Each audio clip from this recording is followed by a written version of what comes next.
আসসালামু আলাইকুম। প্রিয় দর্শক, অন্য মঞ্চের আলাপচারিতায় আপনাদের সকলকে আমন্ত্রণ জানাচ্ছি। আন্তর্জাতিক অপরাধ ট্রাইব্যুনালের রায়ে সাবেক প্রধানমন্ত্রী শেখ হাসিনা এবং সাবেক স্বরাষ্ট্রমন্ত্রী আসাদুজ্জামান খানকে মৃত্যুদণ্ড দেওয়া হয়েছে 2024 সালের ছাত্র নেতৃত্বাধীন আন্দোলনের উপর নৃশংস দমন এবং পীড়নের দায়ে। আমরা সবাই সেটা জানি। এই দমন পীড়নে জাতিসংঘের হিসেবে প্রায় 1400 জন পর্যন্ত নিহত হয়ে থাকতে পারে, যা স্বাধীনতার পর সবচেয়ে রক্তক্ষয়ী ঘটনার একটা। রায় ঘোষণার পর ঢাকা আনুষ্ঠানিকভাবে দিল্লির কাছে হাসিনার প্রত্যর্পণ চেয়েছে, আর ভারত এখন সেই অনুরোধ আইনি প্রক্রিয়ার অজুহাতে পর্যালোচনা করছে। একদিকে ছাত্র শহীদদের পরিবার ন্যায় বিচারের এক প্রতীকী পরিণতি দেখতে পাচ্ছে, অন্যদিকে দেশ বিদেশের বহু পর্যবেক্ষক বিচারের গতি, গুণগত মান আর মৃত্যুদণ্ডের নৈতিকতা নিয়ে সংশয় ভুগছে। এই দ্বন্দ্বই নতুন বাংলাদেশের রাজনীতির মৌলিক টানাপোড়েন। প্রতিশোধের নাকি সংস্কারের রাজনীতি। জুলাই গণ অভ্যুত্থানে শেখ হাসিনা সরকারের পতনের পর এক বছরেরও বেশি সময় ধরে বাংলাদেশ এক ধরনের রাজনৈতিক ঝুলন্ত অবস্থায় আছে। একদিকে আন্তর্জাতিক অপরাধ, দুর্নীতি ও ক্ষমতার অপব্যবহারের দীর্ঘ হিসেব নিকেশ শুরু হয়েছে, অন্যদিকে সামনে জাতীয় নির্বাচন ও জুলাই জাতীয় সনদ নিয়ে গণভোট, দুই মিলিয়ে রাষ্ট্রের ভবিষ্যৎ রূপকাঠামো নির্ধারণ হতে চলেছে। অন্তর্বর্তী সরকার প্রধান মোহাম্মদ ইউনূসের নেতৃত্বে গঠিত জাতীয় ঐক্য কমিশন বা ঐকমত্য কমিশন যে জুলাই সনদ তৈরি করেছে, তাতে দ্বিকক্ষ বিশিষ্ট সংসদ, ক্ষমতার উপর শক্ত নিয়ন্ত্রণ ব্যবস্থা, প্রধানমন্ত্রী ও এমপিদের জন্য মেয়াদসীমা, সংখ্যানুপাতিক প্রতিনিধিত্ব বা সহজ ভাষায় পিআর এবং 2024 সালের গণ অভ্যুত্থানের সাংবিধানিক স্বীকৃতির মতো প্রস্তাব রয়েছে। বিএনপি, জামায়াত সহ 25টি দল এই সনদে সই করেছে। নতুন প্রজন্মের এনসিপি ও কিছু বাম দল সই না করে সনদের আইনি বাধ্যবাধকতা ও বাস্তবায়ন রূপরেখা নিয়ে প্রশ্ন তুলেছে। এই দ্বিধা শুধু একটি দল বা জোটের নয়, এটা আসলে গোটা সমাজের অস্থিরতা এবং অবিশ্বাসের প্রতিফলন। আরেকদিকে ক্ষমতাচ্যুত আওয়ামী লীগ এখন কার্যত নিষিদ্ধ। দলটির নিবন্ধন স্থগিত থাকায় তারা ফেব্রুয়ারি নির্বাচনে অংশ নিতে পারবে না। কিন্তু নিষিদ্ধ মানেই যে সামাজিক ভিত্তি গায়েব হয়ে গেছে তা কিন্তু নয়। তরুণ ভোটারদের নিয়ে সাম্প্রতিক যে বৈজ্ঞানিক জরিপ হয়েছে, সেখানে দেখা যাচ্ছে বিএনপি ও জামায়াত প্রায় সমানে সমান লড়ছে। প্রথমটি 20%, দ্বিতীয়টি 17% সমর্থন পাচ্ছে। আওয়ামী লীগের জন্য প্রায় 10% তরুণ ভোটার সমর্থন ব্যক্ত করেছেন, যদিও দলটি আইনত রাজনৈতিক মাঠের বাইরে। একই জরিপে এনসিপি সমর্থন পেয়েছে মাত্র 4%। সবচেয়ে গুরুত্বপূর্ণ তথ্য হলো 30% তরুণ এখনো সিদ্ধান্ত নেননি কাকে ভোট দেবেন, আর আরো 18% স্পষ্ট করে কিছু বলতে চাননি। অর্থাৎ সংখ্যায় এগিয়ে থাকার লড়াইটা বিএনপি জামায়াতের মধ্যে হলেও রাজনৈতিক মাঠ এখনো ফাঁকা। একটি বড় নীরব ভোটার গোষ্ঠী অপেক্ষা করছে শেষ মুহূর্তের সিদ্ধান্তের জন্য। এই পরিসংখ্যানগুলো নিয়ে খানিকক্ষণ থামা দরকার। প্রথমত, জরিপে যতই সতর্ক পদ্ধতি ব্যবহার করা হোক, সবসময় কিছুটা ভুলের সুযোগ থাকে। বিএনপি ও জামায়াতের মধ্যে 3%-এর ব্যবধান পরিসংখ্যানগত ভুলের সীমার ভেতরেই পড়ে। ফলে বাস্তবে এই দুই দলের সমর্থন প্রায় সমানও হতে পারে, আবার নাও হতে পারে, একটা বড় পার্থক্য থাকতে পারে। দ্বিতীয়ত, আওয়ামী লীগের ঘোষিত 10% সমর্থনের বাইরে যারা নিজেদের পছন্দ বলতে অস্বীকৃতি জানিয়েছেন, এই নীরব অংশের মধ্যেও উল্লেখযোগ্য সংখ্যক সাবেক আওয়ামী সমর্থক থাকার ইঙ্গিত আছে।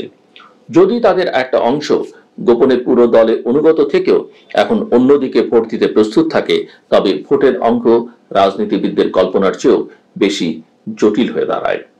তৃতীয়ত, নতুন প্রজন্মের দল এনসিপির সমর্থন কম হওয়া দেখায়। কেবল নৈতিকতা, উচ্চতা আর বিপ্লবের ইতিহাস দিয়ে সংগঠন দাঁড় করানো যায় না।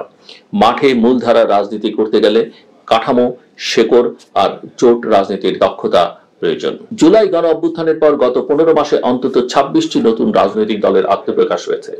নামের মধ্যে জনতা, জনগণ, নতুন ধারা ইত্যাদি যুক্ত করে তারা জনগণের প্রতিনিধিত্বের দাবি তুলছে।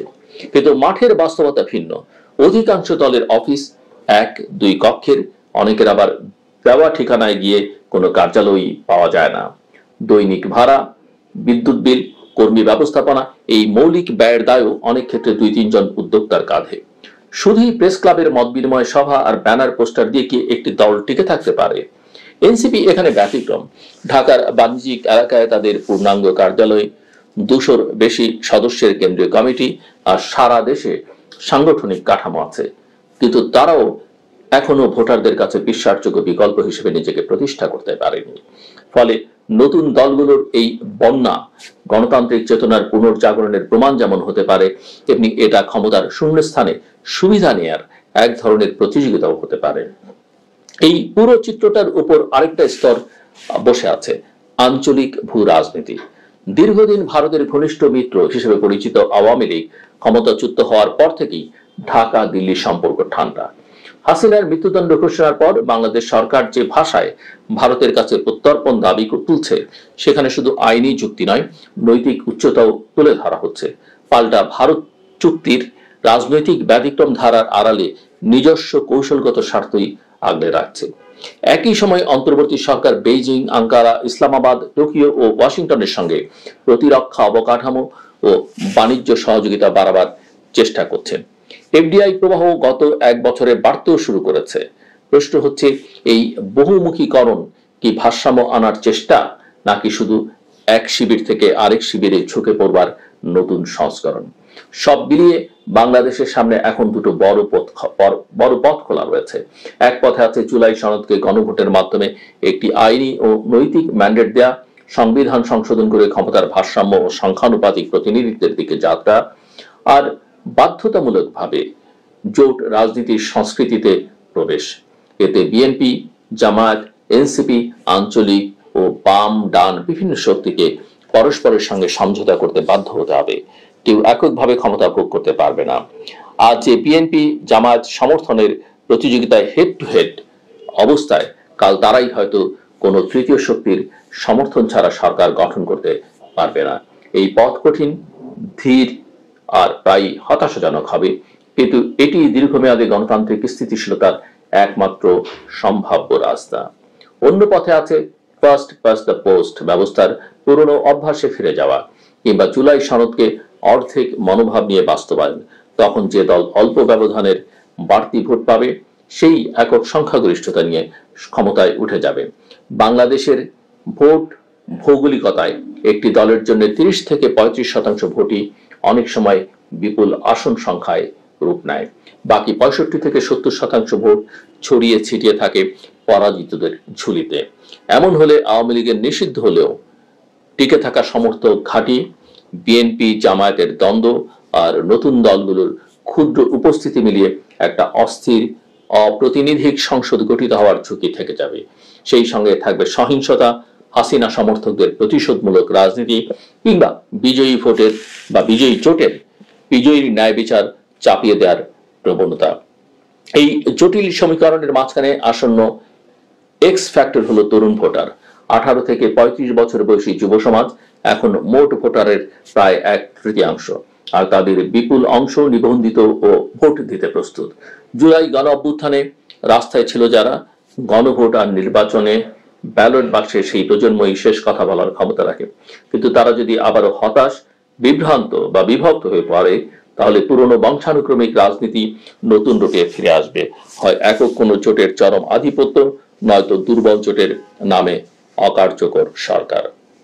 নতুন বাংলাদেশ তাই কেবল হাসিনার ফাঁসির রায় দিয়ে সংজ্ঞায়িত হবে না, হবে জুলাই সনদের ভবিষ্যৎ, গণভোটের ফল আর তরুণদের ভোট দিয়ে। আইনি বিচারের নামে প্রতিহিংসার সংস্কৃতি টিকে থাকলে আজ একজন প্রাক্তন প্রধানমন্ত্রীর ফাঁসি, কাল অন্য কারো। কিন্তু যদি এই মুহূর্তটিকে ব্যবহার করা যায় ন্যূনতম কিছু প্রাতিষ্ঠানিক সংস্কার, ক্ষমতার ভাগাভাগি আর ন্যায় বিচারের স্বচ্ছ মানদণ্ড দাঁড় করাবার জন্য, তাহলে বাংলাদেশের রাজনীতি সত্যি এক দ্বিতীয় প্রজাতন্ত্রের দিকে হাঁটা শুরু করতে পারে। প্রশ্নটা তাই খুব সরল অথচ গভীর। আমরা কি জুলাই গণ অভ্যুত্থানকে কেবল এক ব্যক্তির পতনের গল্প হিসেবে স্মরণ করব, নাকি এক প্রজন্মের রক্ত দেওয়ার সুযোগ হিসেবে, যেখানে দলীয় পতাকা নয়, নাগরিক অধিকারের ভাষাই হবে নতুন সংবিধানের মেরুদণ্ড? সিদ্ধান্ত নেওয়ার সময় খুব বেশি নেই, কিন্তু সিদ্ধান্তটা নেওয়ার দায় আজকের তরুণদের কাঁধেই সবচেয়ে বেশি। অবশেষে কানে জল ঢুকেছে ট্রাম্পের। কেউ কেউ ভাবতেই পারেন, ট্রাম্পের কানে আবার জল ঢুকলো কবে, কি করে? আসলে এটা একটা বাগধারা। এমন বাগধারা ক্রমশ অপ্রচলিত হয়ে যাচ্ছে বাংলা ভাষায়। এসবের অর্থ আমরা ঠিকমতো ধরতে পারি না, তাই এটা বলতে কি বুঝিয়েছি সেটা ছোট্ট করে বলি। কানে জল ঢোকা কথাটি সাধারণত বিপদে পড়ে শিক্ষা হওয়া বা ঠেকে শেখা এই প্রসঙ্গে রূপক অর্থে ব্যবহৃত হয়। আক্ষরিক অর্থে কানে জল ঢুকলে যেমন মানুষের তীব্র অস্বস্তি হয় এবং তা বের করার জন্য অস্থির হয়ে নানা উপায় খোঁজে, ঠিক তেমনই রূপক অর্থে যখন কেউ কোনো সমস্যা বা বিপদকে প্রথমে গুরুত্ব দেয় না, কিন্তু পরিস্থিতি যখন অসহ্য হয়ে ওঠে তখন সে নড়ে চড়ে বসে বিপদ থেকে উদ্ধারের পথ খোঁজে। কথাটির সবচেয়ে জুৎসই অর্থ হলো ঠেকে শেখা। ইংরেজিতেও এর একটি সমার্থক বাগধারা বা ইডিয়াম আছে, up to my years in travel. সেখানে বলা হয়। প্রসঙ্গে আসি, গত বেশ কিছুদিন ধরেই একটি বিষয় আমি আমার বিভিন্ন ভিডিওতে বলে আসছি। বিষয়টি হলো বাংলাদেশের গণ অভ্যুত্থান ও শেখ হাসিনা সরকারের পতনের পেছনে ছিল আমেরিকার হাত। বাইডেন সরকার চলে যাওয়ার পর ট্রাম্প সাহেব এসে তার দেশের মুখ রক্ষার জন্য অন্য কথা বলেছেন বটে। তিনি বলেছেন যে এর পেছনে আমেরিকার কোনো ভূমিকা ছিল না, কিন্তু তার সে কথা অনেকেই বিশ্বাস করেনি। সম্ভবত ট্রাম্প সাহেব নিজেও করেন না। গত কিছুদিন ধরে আমি বলে আসছি বাংলাদেশ নিয়ে আমেরিকার ভাবনার পরিবর্তন হওয়ার কথা, ইউনূসের বিদায়ের দিন ঘনিয়ে আসার কথা, জামায়াতে ইসলামী দলকে তোল্লাই দিয়ে বাংলাদেশকে ইসলামী জঙ্গিবাদের দিকে ঠেলে দেওয়ার, বাইডেন রাজনীতির থেকে সরে আসার কথা, আওয়ামী লীগ দলের উপর থেকে নিষেধাজ্ঞা তুলে নেওয়ার কথা, দেশে সত্যিকারের গণতন্ত্র প্রতিষ্ঠার জন্য ভারত ও আমেরিকার যৌথ প্রচেষ্টার কথা। আমি এটাও বলেছি বেয়ারা ইউনূস এবং তার জঙ্গি বাহিনী কথায় সিধে না হলে ভারত কড়া ব্যবস্থা নেবে এবং সেই ব্যবস্থায় আমেরিকাও থাকবে ভারতের পাশে। অর্থাৎ আমেরিকা এখন ভারতের সব কথাতেই হ্যাঁতে হ্যাঁ বলবে, অন্তত বাংলাদেশের ব্যাপারে তো বটেই। আমার কথা অনেকেই বিশ্বাস করেননি। আমি কিন্তু আমেরিকার দিক থেকে ওঠা এই নতুন হাওয়ার সংকেত পাচ্ছিলাম বিভিন্নভাবে, এবং আমার সংকেত গ্রহণে যে ভুল ছিল না তা বোঝাতে বিখ্যাত মার্কিন থিঙ্ক ট্যাঙ্ক আমেরিকান এন্টারপ্রাইজ ইনস্টিটিউটের সিনিয়র ফেলো মাইকেল রুবিনের বাংলাদেশ বিষয়ে লেখা একাধিক প্রবন্ধের সঙ্গে আমি তো পরিচিত ছিলাম, এখন আপনাদের আবার আরো বড় করে পরিচয় করিয়ে দেব তার সঙ্গে। এই প্রসঙ্গে একটি ছোট্ট তথ্য বলে নি। মাইকেল রুবিন এই সব প্রবন্ধগুলো যিনি লিখেছেন, তিনি যে শুধু এই থিঙ্ক ট্যাঙ্কের ওই আমেরিকান এন্টারপ্রাইজ, যেটা আমেরিকান এন্টারপ্রাইজ ইনস্টিটিউটের যে তিনি সিনিয়র ফেলোই শুধু তা নয়, তিনি একজন পেন্টাগন অর্থাৎ আমেরিকার যুদ্ধের যে কি বলবো হেডকোয়ার্টার, সেই পেন্টাগনের তিনি একজন সাবেক বড় কর্মকর্তা। মাইকেল রুবিন তার একাধিক প্রবন্ধে ডোনাল্ড ট্রাম্প প্রশাসনকে সতর্ক করে বলেছেন জো বাইডেনের বাংলাদেশ নীতি যেন অনুসরণ না করা হয়। তার মূল বক্তব্য হলো বাইডেন প্রশাসন মোহাম্মদ ইউনূসের অন্তর্বর্তী সরকারকে সমর্থন করে একটি ভয়ঙ্কর ভুল করেছিল এবং ট্রাম্প ও সেক্রেটারি অফ স্টেট মার্কো রুবিওকে এই ব্যর্থ ও নির্বোধ নীতি থেকে সরে আসতে হবে বলেছেন মাইকেল রুবিন। বাইডেন প্রশাসনের বাংলাদেশ নীতির কিভাবে সমালোচনা করেছেন তিনি? তার প্রবন্ধগুলোতে বাইডেন প্রশাসনের বাংলাদেশ নীতির তীব্র সমালোচনা রয়েছে। 2024 সালের সেপ্টেম্বরে ওই জাতিসংঘের মিটিংয়ে যে গিয়েছিলেন বার্ষিক সভায়, সেখানে বাইডেন মোহাম্মদ ইউনূসের সঙ্গে সাক্ষাৎ করে বাংলাদেশের গণতান্ত্রিক পরিবর্তনকে উদযাপন করেন এবং ছাত্র আন্দোলনের ভূয়সী প্রশংসা করেন। রুবিন এটিকে নির্বোধ পদক্ষেপ বলে অভিহিত করেছেন। হোয়াইট হাউস তখন ঘোষণা করেছিল তখন যে বাংলাদেশ নতুন সংস্কার এজেন্ডা বাস্তবায়ন করলে যুক্তরাষ্ট্র তাকে সমর্থন অব্যাহত রাখবে। রুবিনের মতে এই যে সংস্কারের কথা বলছে এটা আসলে কি?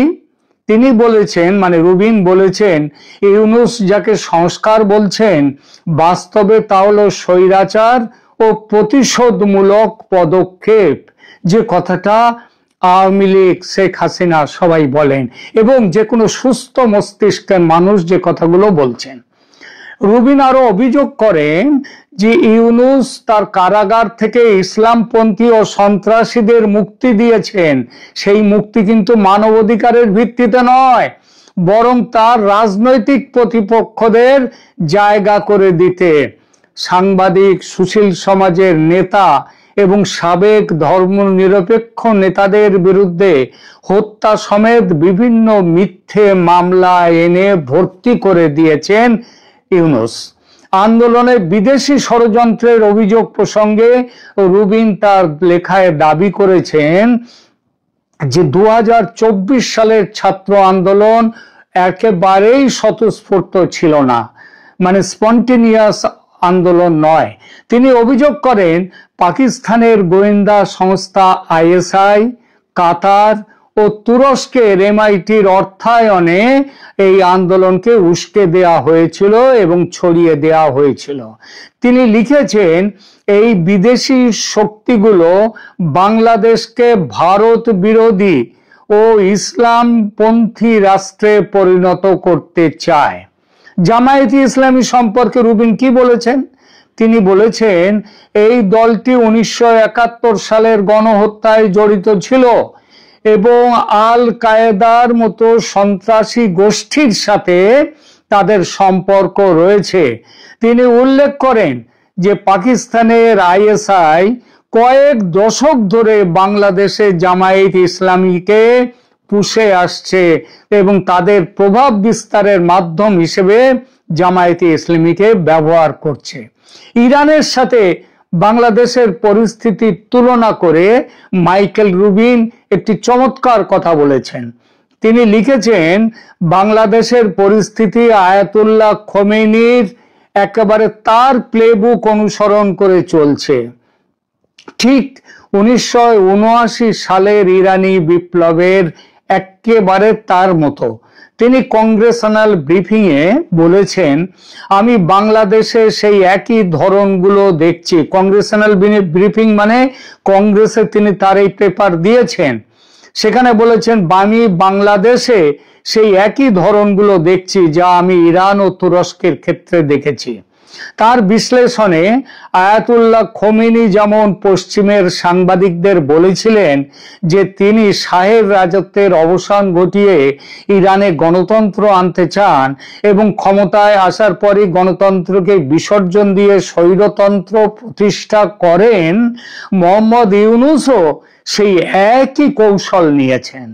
শুধু তাই নয়, ক্ষমতায় পুরোপুরি না এসেই ইরানের ধাঁচে আইআরএ বা ইসলামিক রেভলিউশনারি আর্মি তৈরি করা শুরু করেছে।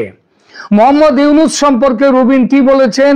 বলেছেন ইউনূস হয় একজন ইডিয়েট, শুধু ইডিয়েট নয়, ইউজফুল ইডিয়েট, মানে দরকারে লাগা নির্বোধ, যে নির্বোধকে দরকারে লাগা যায় তার জন্যই তাকে নিয়ে আসা হয়েছে। তিনি অজ্ঞাতসারে ইসলামী জঙ্গিবাদের হাতের পুতুল হয়েছেন না বুঝে, ইরানে যেমনটি হয়েছিলেন আবুল হাসান বানি সাদার, অথবা তিনি জ্ঞাতসারে জামায়াতে ইসলামীর ইসলামীকরণ প্রকল্পে নিজেকে যুক্ত করেছেন। রুবিন সতর্ক করেছেন যে কাটার প্রশাসন যেমন, মানে জিমি কাটারের প্রশাসন আমেরিকার, তারা যেমন খোমেনিকে ভুল বুঝেছিল এবং ইরানকে ইসলামী প্রজাতন্ত্রে পরিণত হতে দিয়েছিল, ট্রাম্প রুবিও জুটি যদি বাইডেনের সেই পথ অনুসরণ করে তাহলে বাংলাদেশেরও এই একই পরিণতি হবে ইরানের মতো।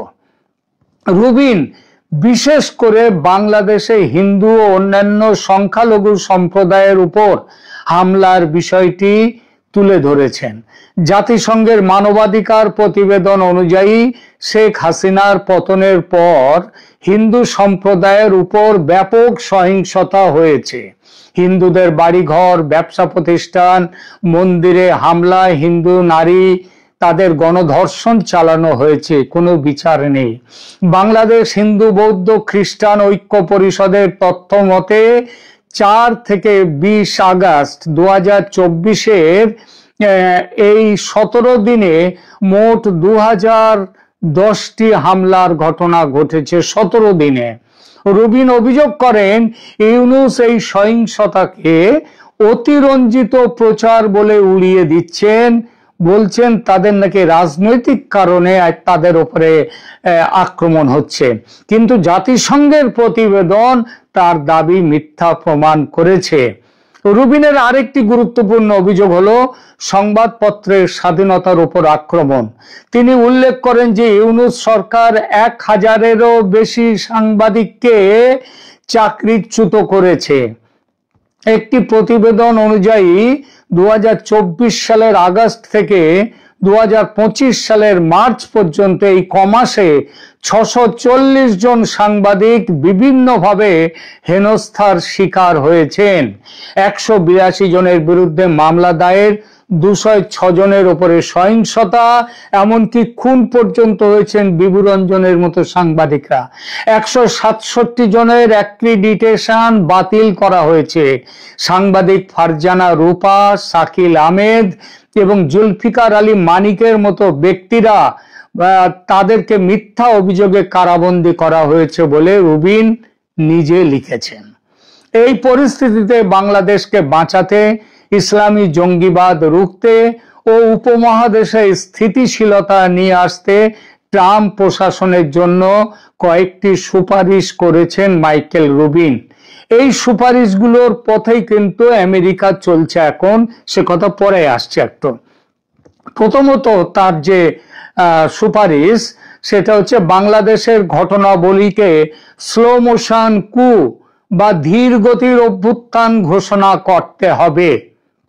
রুবিনের মতে ইউনূসের ক্ষমতায় আসা গণতান্ত্রিক কোনো পরিবর্তন নয়, বরং পাকিস্তান ও ইসলামপন্থী শক্তির সঙ্গে তুরস্কের সাহায্য তাদের পরিকল্পিত অভ্যুত্থান। দ্বিতীয়ত, মোহাম্মদ ইউনূসের উপর ব্যক্তিগত নিষেধাজ্ঞা আরোপ করতে হবে। রুবিন গ্লোবাল ম্যাগনিটস্কি অ্যাক্টের অধীনে ইউনূসের বিরুদ্ধে নিষেধাজ্ঞার আহ্বান জানিয়েছেন, কারণ তিনি সাংবাদিকদের কারাবন্দী করেছেন এবং বিপুলভাবে মানবাধিকার লঙ্ঘন করেছেন। তৃতীয়ত, বাংলাদেশকে ধর্মীয় স্বাধীনতা নজরদারির কালো তালিকায় অন্তর্ভুক্ত করতে বলেছেন মাইকেল রুবিন। সংখ্যালঘুদের উপর চলমান হামলা এবং সরকারের নিষ্ক্রিয়তার কারণে এই পদক্ষেপ জরুরি বলেছেন তিনি। চতুর্থত, জামায়াতে ইসলামীকে সন্ত্রাসী সংগঠন হিসেবে চিহ্নিত করতে হবে। রুবিন জোর দিয়ে বলেন জামায়াতে ইসলামী মুসলিম ব্রাদারহুডের মতোই এবং হামাস ও আল কায়দার মতো সন্ত্রাসী গোষ্ঠীর সাথে মতাদর্শগত সম্পর্ক রেখেছে। তিনি স্মরণ করিয়ে দেন যে জামায়াতে ইসলামী হলো হিটলারের নাৎসিদের বাইরে একমাত্র সংগঠন যাদের বিরুদ্ধে গণহত্যায় জড়িত থাকার জন্য বিচার প্রক্রিয়া হয়েছে। জামায়াতের এই রেকর্ড উপেক্ষা করা যায় না। পঞ্চমত, শেখ হাসিনাকে বৈধ নেত্রী হিসেবে স্বীকৃতি দেয়া, এইটা হচ্ছে খুবই বড় একটা সুপারিশ তিনি করেছেন।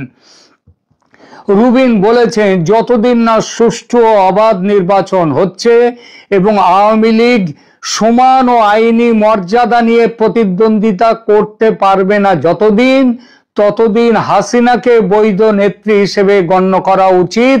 এর অর্থ এখনই শেখ হাসিনাকে বৈধ প্রধানমন্ত্রী হিসেবে দেশে ফিরিয়ে আনার পক্ষে মত দিয়েছেন মাইকেল রুবিন এবং নির্বাচন হবে আগামী, সেটা হাসিনা সরকারের তত্ত্বাবধানে। গত কয়েক মাস ধরে সেক্রেটারি অফ স্টেট মার্কো রুবিওর বাংলাদেশ বিষয়ে পদক্ষেপের তীব্র সমালোচনা করেছেন রুবিন। তিনি হতাশা প্রকাশ করে বলেন যে ট্রাম্প প্রশাসনও বাইডেনের পথ অনুসরণ করছে। 2025 সালের জুন মাসে secretary of state Marco Rubio ইউনুসের সাথে ফোনে কথা বলে তার সংস্কারমূলক এজেন্ডার খুব প্রশংসা করেন। রুবিন এটিকে মারাত্মক ভুল বলে সমালোচনা করেন, এমনকি বলেন এটা নির্বোধের মতো কাজ। তিনি লেখেন, ট্রাম্পের দ্বিতীয় মেয়াদে পাকিস্তানের দিকে ঝোঁক এবং ভারত থেকে দূরত্ব পাকিস্তান ও ইউনুসকে উৎসাহিত করেছে বাংলাদেশকে দ্বিতীয় পাকিস্তান, সন্ত্রাস সমর্থক ও অসহিষ্ণু একটি রাষ্ট্রে পরিণত করতে। তার লেখায় দীর্ঘমেয়াদী পরিণতির জন্য সতর্ক বার্তাও দিয়েছেন রুবিন। সবচেয়ে তীব্র সতর্ক বার্তা হলো দক্ষিণ এশিয়ার নিরাপত্তা নিয়ে। তিনি প্রশ্ন তুলেছেন, বাংলাদেশ কি পরবর্তী আফগানিস্তান? তার মতে ইসলামপন্থী শক্তিগুলো ক্ষমতার শূন্যতা পূরণ করছে এবং এটি সমগ্র অঞ্চলে অস্থিতিশীলতা সৃষ্টি করছে। তিনি বলেন, জিমি কার্টার যেমন খোমেনির আসল উদ্দেশ্য বুঝতে ব্যর্থ হয়েছিলেন এবং তার পরিণতি আজও বিশ্ব ভোগ করছে, ট্রাম্প রুবিও জুটির বাংলাদেশ ও ইউনুসের প্রতি অন্ধ দৃষ্টি যদি বাইডেনের মতো থাকে তাহলে আঞ্চলিক নিরাপত্তার জন্য ততটাই ভয়ঙ্কর হবে।